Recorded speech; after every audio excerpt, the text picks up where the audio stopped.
Hello students, welcome you all on my YouTube channel Literary Classes.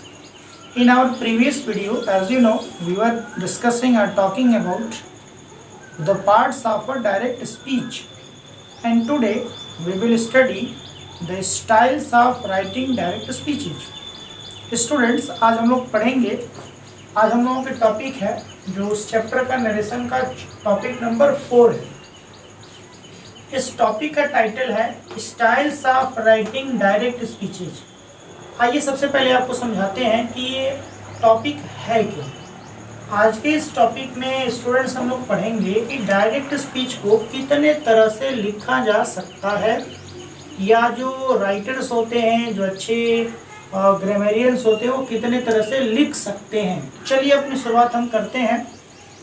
आज यहाँ जो style word है इसका मतलब वेज से है। डायरेक्ट स्पीच कितने तरह से लिखा जा सकता है, तो जो सबसे पहला है, जो सबसे आप कह सकते हैं कि इसको आप मैं फॉर्मेट वर्ड लगा देता हूँ। फॉर्मेट नंबर 1 जो सबसे वेल नोन फॉर्मेट है, जैसा कि स्टूडेंट्स आप जानते हैं। मान लीजिए लिखा गया he said to me, he said to me,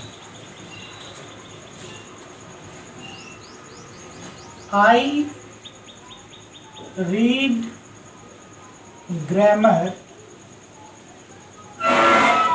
because it is good। चलिए जगह के लिए ये मान लीजिए सेंटेंस है, I read grammar because it is good। अब ये जो फॉर्मेट मैंने स्टूडेंट्स लिखा है, ये सबसे well known well used format है।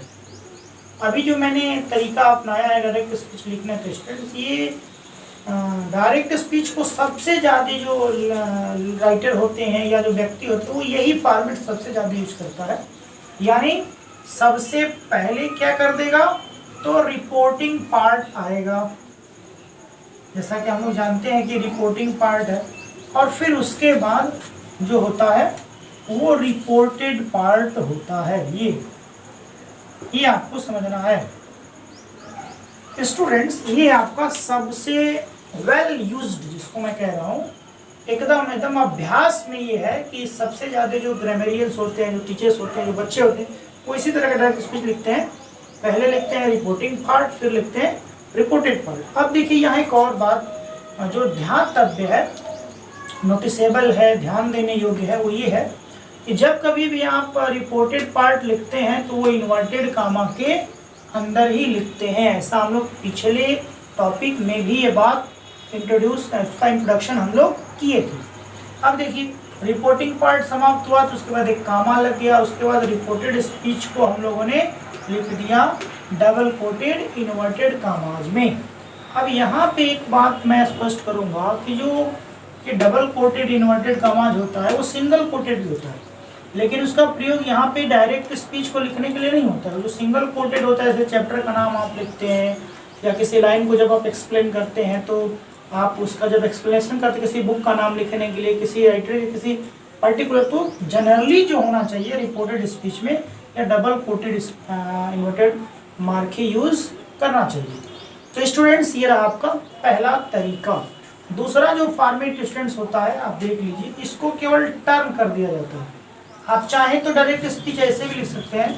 पहले रिपोर्टेड स्पीच आप लिख दीजिए, I read grammar because it is good. अब यहाँ देखिए इन्वर्टेड कामा क्लोज्ड हो गया, उसके बाद अब यहाँ कोई कामा नहीं रहेगा, इसको हम सीधा लिख देंगे ही सेड टू मी, और फिर फुल स्टॉप। अब यहाँ देखिए ही जो हो जाएगा, ये सेंटेंस के बाद का पार्ट आ रहा है, अब ये कैपिटल नहीं रह जाएगा, ये ही सेड टू मी। यानी दूसरा जो फॉर्मेट ये ऐसे भी हो सकता है कि डायरेक्ट स्पीच में पहले हम लिख दें रिपोर्टेड क्लॉज, बाद में लिखें रिपोर्टिंग क्लॉज। अब यहाँ पे एक बात जो है उसको मैं बता दूँ आपको थोड़ा सा समझा करके। मान लीजिए अगर केवल रिपोर्टिंग पार्ट में सब्जेक्ट है और उसका इंट्रोडक्टरी वर्ब है, तो इसको दो तरह से लिखा जा सकता है। एक तो मैंने लिख दिया ही सेड, इसको हम ऐसे भी कह सकते हैं, अगर यहाँ ही के जगह पे अगर कोई मान लीजिए डायरेक्ट नाउन हो, राम सेड, अभी सेंटेंस होता है राम सेड, तो उसको हम लिख सकते थे बाद में राम सेड या सेड राम, दोनों तरह से लिख सकते हैं। लेकिन अगर यहाँ कोई प्रोनाउन है ही सेड, तो इसको ऐसे नहीं लिख सकते हैं कि सेड ही। इस बात को आप लोग ध्यान दीजिएगा, ये किताबों में कहीं कहीं ग्रामरियन ने इन बात का जिक्र किया है, तो ये ध्यान देना। अगर यहाँ नाउन वर्ड है तो उसको हम राम सेड भी लिख सकते हैं, सेड राम भी लिख सकते हैं, लेकिन अगर प्रोनाउन है तो हम उसको पहले लिखेंगे ही सेड, सेड ही नहीं लिखेंगे। तो स्टूडेंट्स, ये दूसरा जो है वो ये फॉर्मेट है। तीसरा फॉर्मेट देखिए, ऐसा भी हो सकता है कि आप अगर बहुत लंबे कई क्लासेज में बटा हुआ आपका रिपोर्टेड स्पीच है तो आप उसको अलग भी लिख सकते हैं। जैसे आप इसको लिख सकते हैं आई रीड ग्रामर, अब देखिए इन्वर्टेड काम आप फिर क्लोज कर दिया क्योंकि उसमें क्लास बदल गया है, और फिर रिपोर्टिंग पार्ट हमने लिख दिया ही सेड टू मी,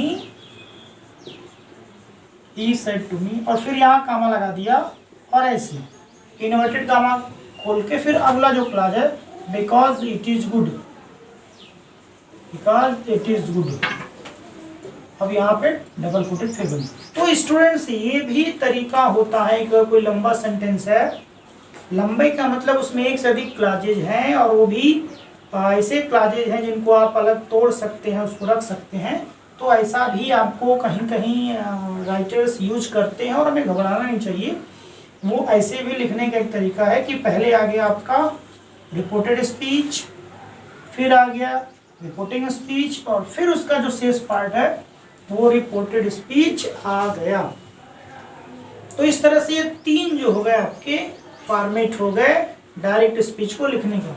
एक और मैं आपको यहाँ जिक्र करूँगा जिसके बारे में शायद आप जानते भी होंगे, बस ध्यान नहीं दिए हैं। स्टूडेंट्स, जब कभी आपने किसी व्यक्ति के द्वारा लिखा गया प्ले पढ़ा हो, प्ले मतलब यहाँ मैं कहना चाहता हूँ ड्रामा, आप कोई नाटक पढ़े हो, चाहे वो वन एक्ट, अब मूल रूप से तो कोई ड्रामा क्लास 12 तक तो होता नहीं, जल्दी पढ़ने को मिलता नहीं, लेकिन वन एक्ट प्ले है, क्लास 9th में भी है, क्लास 10th में भी है, क्लास 11th में भी है। तो जब आप ड्रामा पढ़ते हैं तो वहाँ देखते होंगे डायरेक्ट स्पीच लिखने का तरीका बिल्कुल बदल जाता है।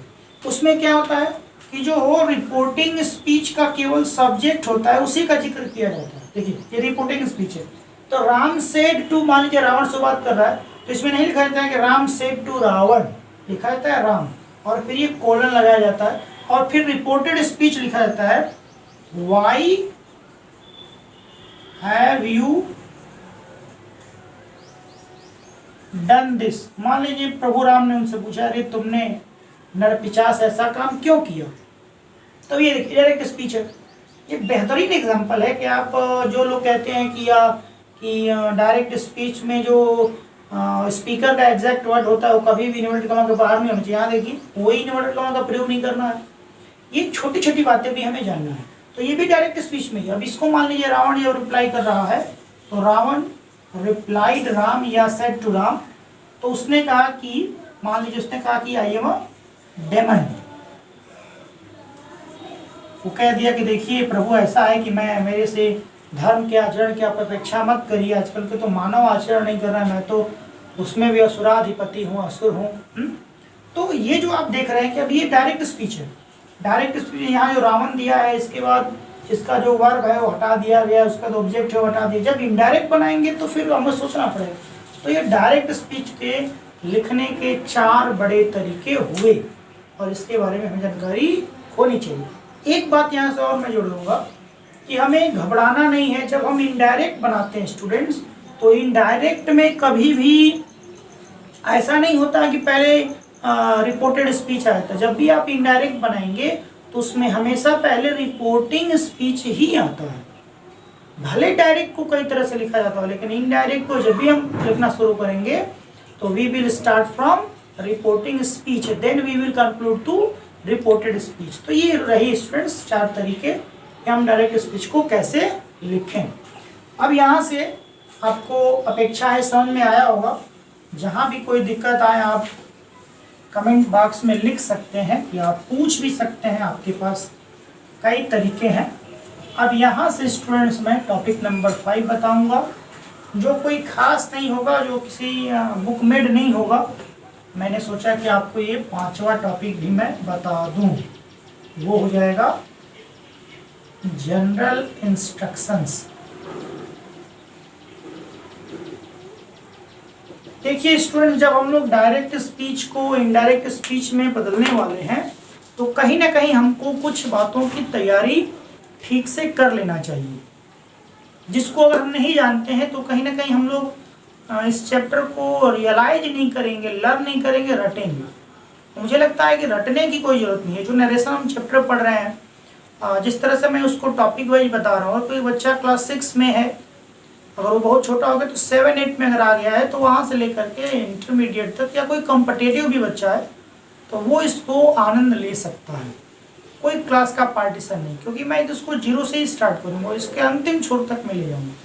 तो जनरल इंस्ट्रक्शंस में बताना ये चाहता हूँ कि आपको क्या तैयार होना चाहिए। जैसे मान लीजिए आपको चाय बनाना है, तो कोई चीज़ बनाना है तो आप उसके पहले जो इंग्रेडिएंट्स होते हैं, जो उसके पार्ट्स होते हैं, उसको आप इकट्ठा कर लेते हैं, तभी तो चीज़ आप बनाएंगे। तो अगर नरेशन को ठीक से समझना है स्टूडेंट्स, तो यहाँ पर एक डिस्कशन मैं कर देता हूँ कि आपको कुछ चीज़ें जाननी पड़ेंगी। नंबर 1, क्या सबसे पहले जानना पड़ेगा? आपको जानना पड़ेगा फीलिंग के बेसिस पर जो 5 प्रकार के सेंटेंसेज होते हैं उनको ठीक से पहचानना, उनका ठीक से स्ट्रक्चर आपको पता होना चाहिए। फिर से ध्यान से सुनिएगा, फीलिंग के बेसिस पर। यानी फीलिंग के बेसिस पर क्यों?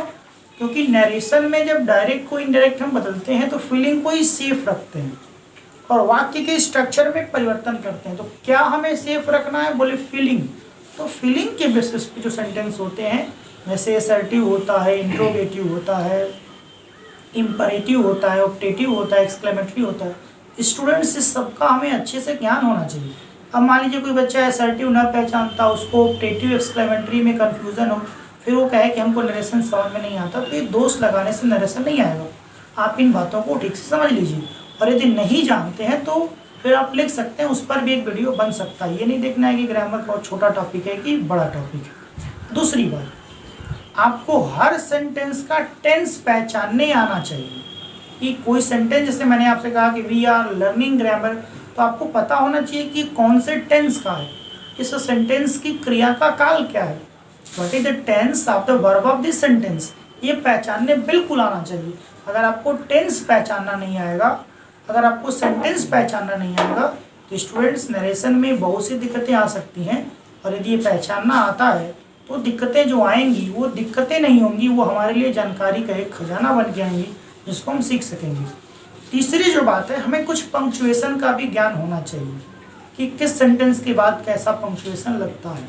और ये 3 अगर बातें हम जानते हैं, खास करके सेंटेंस और टेंस, तो मुझे नहीं लगता कि नरेशन में कहीं भी आपको कोई दिक्कत आएगी। और यदि जो दिक्कत आएगी वो लर्निंग ले करके आएगी। एक और यह बात मैं कंक्लूड कर दूँ, डायरेक्ट को इनडायरेक्ट में बनाने की ज़रूरत क्या है।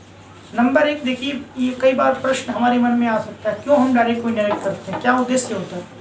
एक तो भाषाई विकास, पहला कहा जाता है कि भाषा की क्वालिटी में एक स्टूडेंट्स गुण होता है, language is a dynamic process, यानी भाषा हमेशा परिवर्तनशील है।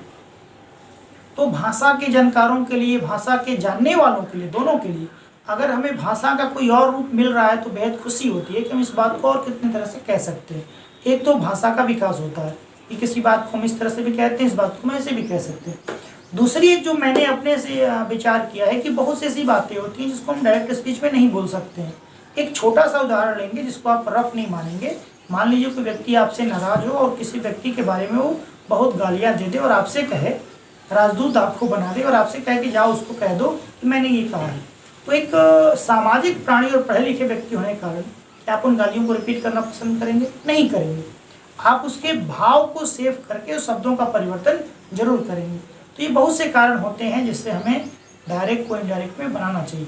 दूसरी बात है, जब भी आप कोई क्वेश्चन आंसर पास्ट इंडेफिनिट का लेते हैं, अपने एक्सरसाइज में जब आप जाते हैं, नरेशन आपको नहीं आएगा, आप आंसर अपने से नहीं लिख पाएंगे। उदाहरण ले लीजिए, आपने कोई पाठ पढ़ा राणा प्रताप के बारे में और राणा प्रताप ने किसी व्यक्ति को कुछ कहा। मान लीजिए क्वेश्चन आ गया आपके सामने, व्हाट डिड राणा से टू द मैन, राणा ने उस व्यक्ति से क्या कहा, तो निश्चय ही आपको इनडायरेक्ट का हेल्प लेना पड़ेगा। बहुत से ऐसे प्रश्न हैं, राइटिंग स्किल और स्पीकिंग स्किल, अगर नरेशन हमको नहीं आता तो ये हमें दोनों बहुत सताते हैं और कहीं ना कहीं सताने के साथ डराने लगते हैं।